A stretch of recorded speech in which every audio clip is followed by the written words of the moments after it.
Hello ಎಲ್ರಿಗೂ good morning. S, ಇವತ್ತು second day in Hampi ನಮಗೆ. ಸೊ ಇವತ್ತು ಅಂಜನಾದ್ರಿ ಬೆಟ್ಟಕ್ಕೆ ಹೋಗ್ತಾ ಇದ್ದೀವಿ, which is birth place of Hanuman. ಇದು 600 ಸ್ಟೆಪ್ಸ್ ಇದೆಯಂತೆ. ಅಲ್ಲಿ ಹೇಗಿರುತ್ತೆ ಅಂತ ನೋಡೋಣ ಬನ್ನಿ. ತುಂಬ ಚೆನ್ನಾಗಿದೆ ಅಂತ ಕೇಳಿದ್ದೀವಿ. ಎಕ್ಸ್ಪೀರಿಯನ್ಸ್ ಮಾಡೋಣ, ಹತ್ತೋಣ. ನಿಮಗೆ ಎಲ್ಲ ಇನ್ಫಾರ್ಮೇಷನ್ನ ಕೊಡ್ತೀನಿ ಹೋಗ್ತಾ ಹೋಗ್ತಾ. ಬನ್ನಿ, ಅದರ ವಿಶೇಷತೆ ಏನಿರ್ಬೋದು, ಅಲ್ಲಿ ಅದನ್ನೇ ಯಾಕೆ ಅಂಜನಾದ್ರಿ ಬೆಟ್ಟ ಅಂತ ಕರೀತಾರೆ, ಇನ್ನು ಏನೇನೆಲ್ಲ ಇನ್ಫಾರ್ಮೇಷನ್ ಕಲೆಕ್ಟ್ ಮಾಡೋಕ್ಕಾಗುತ್ತೆ ಅದನ್ನೆಲ್ಲ ಮಾಡ್ತೀನಿ. ಅಲ್ಲಿ ಸುತ್ತಮುತ್ತಲಿನ ಪ್ಲೇಸಸ್ ಕೂಡ ಕವರ್ ಮಾಡೋಣ ಇವತ್ತು. ಬನ್ನಿ ನೋಡೋಣ. ಇವತ್ತೇ ನನ್ನನ್ನು ಫಸ್ಟ್ ಟೈಮ್ ನೋಡ್ತಾ ಇದ್ದರೆ ಸಬ್ಸ್ಕ್ರೈಬ್ ಮಾಡಿ, ನನಗೆ ಒಂದು ಸಪೋರ್ಟ್ ಮಾಡಿ. ಇದರಿಂದ ನನಗೂ ಮೋಟಿವೇಶನ್ ಸಿಗುತ್ತೆ. ನನ್ನ ವಿಡಿಯೋಗಳನ್ನ ಕೂಡ ನೋಡಿ ಇಷ್ಟ ಆದರೆ ದಯವಿಟ್ಟು ಸಪೋರ್ಟ್ ಮಾಡಿ, ಫಾಲೋ ಮಾಡಿ. ಎಸ್, ಇವಾಗ ನಮ್ಮ ರೂಮಿಂದ ಚೆಕ್ಔಟ್ ಮಾಡಿ ಫ್ರೆಂಡ್ಸ್ ಇದ್ದಾರಲ್ಲ ಅಲ್ಲಿ ಹೋಗಿ ಅವ್ರನ್ನ ಪಿಕ್ ಮಾಡಿಕೊಂಡು ಹೋಗ್ತೀವಿ ಬೆಟ್ಟಕ್ಕೆ. ಹೋಗ್ತಾ ಇದ್ದೀವಿ, ಇನ್ನೇನು ರೀಚ್ ಆದ್ವಿ. ಎಸ್, ಪಿಕ್ ಮಾಡಿಕೊಂಡು ಮುಂದೆ ಹೋಗೋಣ ಬನ್ನಿ. ಇದು KSTDIC ನಾವಿದ್ದಿದ್ದು ರೂಮು. ಫಸ್ಟ್ ಡೇ ಎಷ್ಟು ಬ್ಯೂಟಿಫುಲ್ ಆಗಿದೆ ಅಂದರೆ, ಒಳಗಡೆ ಡೀಸೆಂಟ್ ಆಗಿದೆ, ಬಟ್ ಹೊರಗಡೆ ತುಂಬ ಚೆನ್ನಾಗಿದೆ. Monkey, hi monkeys. ಸಿಕ್ಕಾಬಟ್ಟೆ ಕೋತಿಗಳ ಕಾಟ ಇಲ್ಲಿ. ಫ್ರೆಂಡ್ಸ್ ಬಂದರು, ಸೊ ಅಲ್ಲಿಂದ ಹೊರಟ್ವಿ ಅಂಜನಾದ್ರಿ ಬೆಟ್ಟದ ಕಡೆಗೆ. ಆಲ್ಮೋಸ್ಟ್ ನಮ್ಮ ಸ್ಟೇಯಿಂದ ಇದು 12ರಿಂದ 13 ಕಿಲೋಮೀಟರ್ ಏನೋ ಇತ್ತು. ಸೊ ಒಂದು 8:30 ಅಷ್ಟೊತ್ತಿಗೆ ಹೊರಟಿದ್ವಿ. ಆ್ಯಕ್ಚುಲಿ ತುಂಬ ಬೇಗ ಹೊರಡಬೇಕಿತ್ತು, ಬಟ್ ಈವ್ನಿಂಗ್ ಪ್ಲ್ಯಾನ್ ತುಂಬ ಜಾಸ್ತಿ ಇದ್ದಿದ್ದರಿಂದ, ತುಂಬ ಹೊತ್ತಿದ್ದರಿಂದ ಲೇಟಾಗಿ ಮಲ್ಕೊಂಡ್ವಿ ಅಲ್ವಾ. ಜೊತೆಗೆ ಪ್ರೀವಿಯಸ್ ಡೇನೂ ತುಂಬ ಟಯರ್ಡ್ ಆಗಿದ್ವಿ.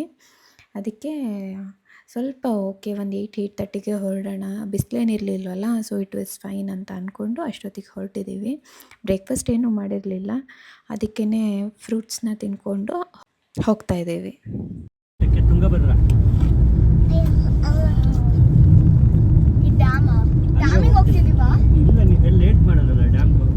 ಡ್ಯಾಮೇ ಫೇಮಸ್ ಕಂಡ್ರು ಇಲ್ಲಿ. ಹೋಗ್ತಾ ಹೋಗ್ತಾ ಹೋಗೋಣ ಬನ್ನಿ, 12 ಗಂಟೆಗೆ ಹೋಗೋಣ.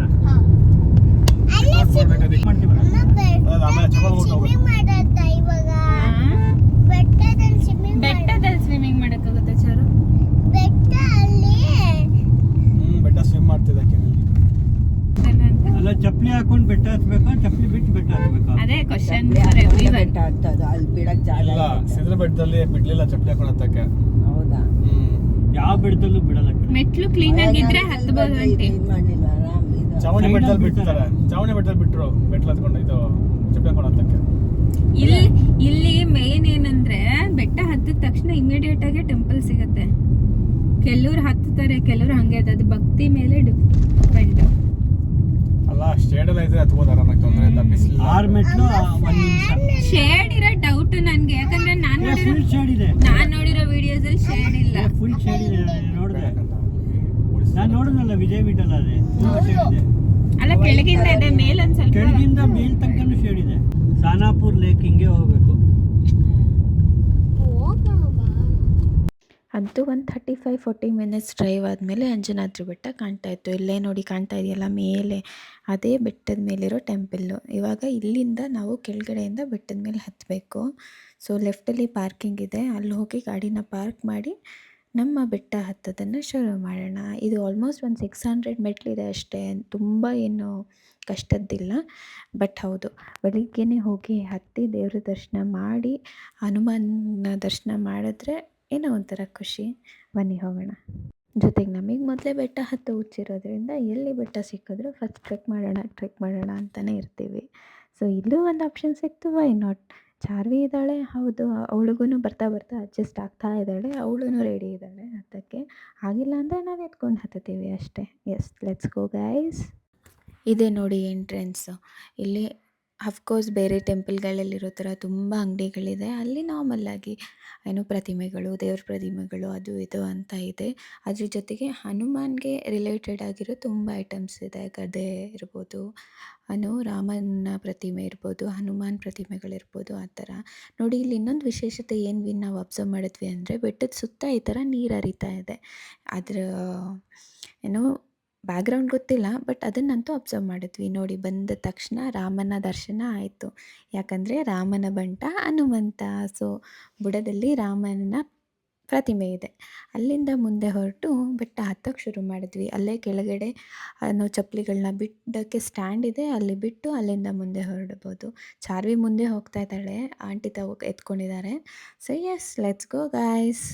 ಈಗ ನಾವು ಇದರ ಬೆಟ್ಟದ ವಿಶೇಷತೆ, ಈ ಅಂಜನಾದ್ರಿ ಅಂತ ಏನಕ್ಕೆ ಕರೀತಾರೆ, ಇದರ ಬಗ್ಗೆ ತಿಳ್ಕೊಳ್ಳೋಣ ಬನ್ನಿ. ಈ ಬೆಟ್ಟಕ್ಕೆ ಆಲ್ಮೋಸ್ಟು 600 ಮೆಟ್ಟಿಲುಗಳಿವೆ. ಎಲ್ಲ ಮೇಲ್ಗಡೆ ಶೇಡ್ ಮಾಡಿದ್ದಾರೆ. ಜೊತೆಗೆ ನೀಟಾಗಿ ಮೇಂಟೈನ್ ಕೂಡ ಮಾಡ್ತಾ ಇದ್ದಾರೆ. ನಾವು ಹೋದಾಗಲೂ ಕೂಡ ಒಬ್ಬರು ಯಾರೋ ನೀಟಾಗಿ ಒಂದು ಕಡೆಯಿಂದ ಗುಡಿಸ್ಕೊಂಡು ಬರ್ತಾಯಿದ್ರು. ಸೊ ತುಂಬ ನೀಟಾಗಿ ಮೇಂಟೈನ್ ಮಾಡಿದ್ದಾರೆ. ಜೊತೆಗೆ ಮೇಲೆ ಹತ್ತುತ್ತಾ ನಿಮಗೆ ತುಂಬ ಒಳ್ಳೆ ವ್ಯೂ ಸಿಗುತ್ತೆ. ಹಳ್ಳಿಗಳಾಗಿರ್ಬೋದು, ನದಿ, ಬೆಟ್ಟ ಮತ್ತು ಹಂಪಿಯ ವಿಶೇಷತೆ, ಹಂಪಿಯ ಟೆಂಪಲ್ಗಳು ಎಲ್ಲವೂ ಕಾಣಿಸುತ್ತೆ. ತುಂಬ ಬ್ಯೂಟಿಫುಲ್ ಆಗಿದೆ ನೋಡಿ. ಮಧ್ಯದಲ್ಲಿ ನಿಂತು ನಾವು ಆ ವ್ಯೂನ ಎಂಜಾಯ್ ಮಾಡ್ತಾ ಇದ್ದೀವಿ. ಈ ಅಂಜನಾದ್ರಿ ಬೆಟ್ಟದ ವಿಶೇಷತೆ ಏನಪ್ಪ ಅಂದರೆ, ಹನುಮಂತನ ತಾಯಿ ಅಂಜನಾದೇವಿಗೆ ಮಕ್ಕಳಿರಲಿಲ್ಲ. ಅವಳು ಪರಮ ಭಕ್ತೆ ಆಗಿದ್ಲಂತೆ ಶಿವನಿಗೆ.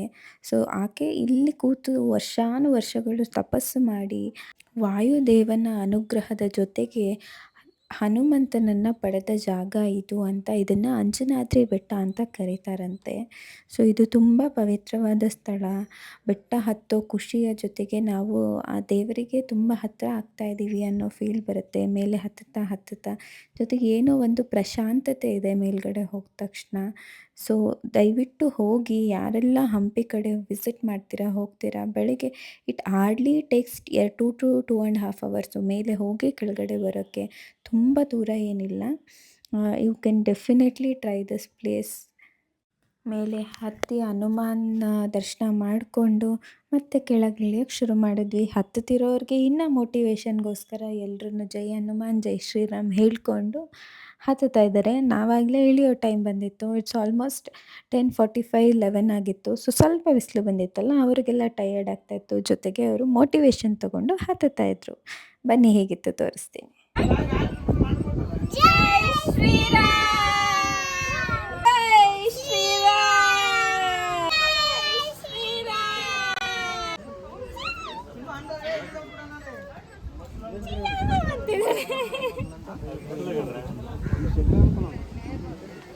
ಚಾರುಗೆ ಹತ್ತುವಾಗ ಇರೋ ಜೋಶು ಇಳಿಯೋವಾಗಲೂ ಇತ್ತು. ಬಟ್ ಹಾಫ್ ವೇಗೆ ಸ್ವಲ್ಪ ಸುಸ್ತಾದ್ಲು.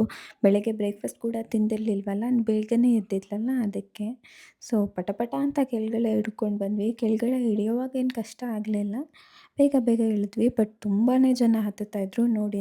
ಇಳಿಯೋರು 3 ಜನ ಆಗಿದ್ದರೆ ಹತ್ತೋರು 100 ಜನ ಇದ್ದಾರೆ. ಎಸ್, ಬೇಗ ಇಳ್ಕೊಂಡು ಬಂದು ಅವಳಿಗೆ ಬ್ರೇಕ್ಫಾಸ್ಟ್ ಮಾಡೋಣ ಅಂತ ಹೋಗ್ತಾಯಿದ್ದೀವಿ. ನೋಡಿ ಆಗಲೇ ಸುಸ್ತಾಗಿ ಮಲ್ಕೊಂಡ್ಬಿಟ್ಟಿದ್ದಾಳೆ. But almost ಇಳಿದ್ವಿ. ಇವಾಗ ಇಳಿದು ಅಲ್ಲೇ ಪಕ್ಕದಲ್ಲಿ ನಾನು ಆವಾಗಲೇ ತೋರಿಸಿರೋ ಹೋಟೆಲ್ಗೆ ಹೋಗಿ ಬ್ರೇಕ್ಫಾಸ್ಟ್ ಮಾಡ್ತೀವಿ. ಅದಾದಮೇಲೆ ನೆಕ್ಸ್ಟು ಇಲ್ಲೇ ಸಾನಪುರ್ ಲೇಕ್ ಜೊತೆಗೆ ಟಿ ಬಿ ಡ್ಯಾಮ್ ಕೂಡ ವಿಸಿಟ್ ಮಾಡೋಣ ಅಂತ ಅಂದ್ಕೊಂಡಿದ್ದೀವಿ. ನೋಡೋಣ ಪ್ಲ್ಯಾನ್ ಏನಾಗುತ್ತೆ. ಜೊತೆಗೆ ಇವತ್ತೇ ನಾವು ವಾಪಸ್ಸು ಬ್ಯಾಂಗ್ಳೂರಿಗೆ ಹೋಗಬೇಕು. ಅಲ್ಲಿಂದ ಬಂದು ರಾಮನ ಪಕ್ಕ ಒಂದು 5 ನಿಮಿಷ ಕೂತ್ಕೊಂಡಿದ್ದು ಹೊರಡ್ತಾ ಇದ್ದೀವಿ. ಬ್ರೇಕ್ಫಾಸ್ಟ್ ಮುಗಿಸ್ಕೊಂಡು ಅಲ್ಲೇ ಸಾನಪುರ್ ಲೇಕ್ ಇದೆ, ತುಂಬ ಫೇಮಸ್ಸು ಅಂತ ಹೇಳಿದ್ರು. ನೀವೆಲ್ಲ ರೀಲ್ಸಲ್ಲಿ ನೋಡಿರ್ಬೋದು. ಕ್ಲಿಫಿಂಗ್ ಇದೆ ಅಲ್ಲಿ, ಕ್ಲಿಫ್ ಜಂಪಿಂಗ್ ಮಾಡಿ ಅಲ್ಲಿ ನಾವು ಆ್ಯಕ್ಚುಲಿ ಸ್ವಿಮ್ ಮಾಡ್ಬೋದು. ಬಟ್ ಈ ಟೈಮಲ್ಲಿ ಇದು ಡೇಂಜರಸ್ ಅಂತ ಹೇಳಿದ್ರು. ಅದಕ್ಕೆ ಅಲ್ಲೇ ಒಂದು ಸ್ಪಾಟ್ ಇದೆ, ಅಲ್ಲಿ ನಿಲ್ಲಿಸಿ ಎಂಜಾಯ್ ಮಾಡ್ಕೊಂಡು ಹೋಗೋದಿದ್ರೆ ಹೋಗಿ ಅಂದರು. ಬಟ್ ಈ ಏರಿಯಾ ತುಂಬ ಚೆನ್ನಾಗಿತ್ತು. ನೀವು ಅಬ್ಸರ್ವ್ ಮಾಡ್ತಾ ಇರ್ಬೋದು, ಸುತ್ತ ನೀರಿದೆ, ಬಂಡೆಕಲ್ಲುಗಳು. That nature itself is very beautiful. ಜೊತೆಗೆ ಮೋಡ ಇತ್ತು, ತುಂಬ ಬಿಸಿಲು ಕೂಡ ಇರಲಿಲ್ಲ. ಸೊ ನೋಡೋಣ ಹೇಗಿರುತ್ತೆ ಅಂತ ಹೋದ್ವಿ. ನೀರು ನೋಡಿದ ತಕ್ಷಣ ನಮ್ಮ ಬಗ್ಗೆ ಗೊತ್ತಲ್ಲ, ಜಂಪ್ ಮಾಡಿ ಕುಣಿದು ಕುಪ್ಪಳಿಸ್ಬೇಕು. ಹಾಗೆ ಚಾರು ಕೂಡ ನೋಡಿ, ಅವಳು ನೀರು ನೋಡಿದ ತಕ್ಷಣ ಫುಲ್ ಮಜಾ ಮಾಡಬೇಕು. ಬಟ್ ಫ್ರಾಕ್ ತಂದಿರಲಿಲ್ಲ ಎಕ್ಸ್ಟ್ರಾ ಅಂತ ನಾನು ಹೆಂಗೋ ಮೇಂಟೈನ್ ಮಾಡ್ತಾಯಿದ್ದೀನಿ. ಬಟ್ ಅವಳು ಬಿಡಬೇಕಲ್ಲ, ಆಲ್ಮೋಸ್ಟ್ ಫ್ರಾಕ್ನ ಒದ್ದೆ ಮಾಡಿಕೊಂಡ್ಳು ಚೆನ್ನಾಗಿ ಆಟ ಆಡಿ. ಒಂದು ಶಾಲ್ ಹೊಚ್ಬಿಟ್ಟು ಕೂರಿಸಿದ್ದೆ ಕಾರೊಳಗಡೆ. ಅಲ್ಲೂ ಫುಲ್ ಅಳು ನಾನು ನೀರಲ್ಲಿ ಆಟ ಆಡಬೇಕು ಬಿಡ್ತಾ ಇಲ್ಲ ಅಂತ. But I had no other option, I had to go, because ನಾವು ಬೇರೆ ಪ್ಲೇಸಸ್ನ ಕವರ್ ಮಾಡಬೇಕು. ಇಲ್ಲಿ ನೋಡಿ, ಇಲ್ಲೂ ಒಂದು ಹೊಳೆ ಹೋಗ್ತಾ ಇದೆ. ಬಟ್ ತುಂಬ ಬ್ಯೂಟಿಫುಲ್ ಆಗಿದೆ ಜಾಗ. Drive itself is very beautiful. ಅಲ್ಲಿಂದ ನಾವು ಬಂದಿದ್ದು ತುಂಗಭದ್ರಾ ಡ್ಯಾಮ್ಗೆ. ಇಲ್ಲಿ ಎಂಟ್ರೆನ್ಸಲ್ಲೇ ನಾವು ಕಾರ್ನ ಪಾರ್ಕ್ ಮಾಡಿ ಇಲ್ಲಿ ಬಸ್ ಹತ್ಕೊಂಡು ಹೋಗಬೇಕು ಡ್ಯಾಮನ್ನು ನೋಡೋಕ್ಕೆ. ಇಲ್ಲಿ ಇದೇ ನಾರ್ಮಂತೆ 20 ರುಪೀಸೋ 15 ರುಪೀಸೋ ಟಿಕೆಟ್ ತೊಗೊಬೇಕು. ಬಟ್ ತುಂಬ ರಶ್ ಇತ್ತು. ಅಂದರೂ ಹೆಂಗೋ ನಾವು ಕಷ್ಟಪಟ್ಟು ಬಸ್ ಹತ್ಕೊಂಡು ನಿಂತ್ಕೊಂಡ್ವಿ. ಅಲ್ಲಿಂದ ಒಂದು 10 ಮಿನಿಟ್ಸ್ ರೈಡಲ್ಲಿ ಕರ್ಕೊಂಡೋಗಿ ತುಂಗಭದ್ರಾ ಡ್ಯಾಮ್ ಹತ್ರ ಬಿಡ್ತಾರೆ. ನೋಡಿ ಹೆಂಗಿದೆ, ಫುಲ್ ನೀರಿತ್ತು. ಹೆಂಗೆ ಕಾಣ್ತಾ ಇದೆ, ತುಂಬ ದೂರದಿಂದನೇ ವ್ಯೂ, ಬಟ್ ತುಂಬ ಚೆನ್ನಾಗಿತ್ತು. ಗೈಸ್, ಇದಾಗಿತ್ತು ನನ್ನ ಪುಟ್ಟ ಪ್ರಯತ್ನ ನಿಮಗೆಲ್ಲ ಹಂಪಿ ತೋರಿಸೋಕ್ಕೆ. ಹೋಪ್ ನಿಮಗೆಲ್ರಿಗೂ ತುಂಬ ಇಷ್ಟ ಆಗಿರುತ್ತೆ ಅಂತ. ದಯವಿಟ್ಟು ಸಬ್ಸ್ಕ್ರೈಬ್ ಮಾಡೋದನ್ನು ಮರಿಬೇಡಿ, ಎಲ್ಲ ಫಾಲೋ ಮಾಡಿ, ಸಪೋರ್ಟ್ ಮಾಡಿ. ಹೀಗೆ ಇನ್ನೂ ಒಳ್ಳೊಳ್ಳೆ ಪ್ಲೇಸ್ಗೆ ಹೋಗೋಣ, ಎಕ್ಸ್ಪ್ಲೋರ್ ಮಾಡೋಣ. ನಿಮಗೂ ಇನ್ಫಾರ್ಮೇಷನ್ ಕೊಡ್ತೀನಿ, ನೀವು ಪ್ಲ್ಯಾನ್ ಮಾಡ್ಬೋದು.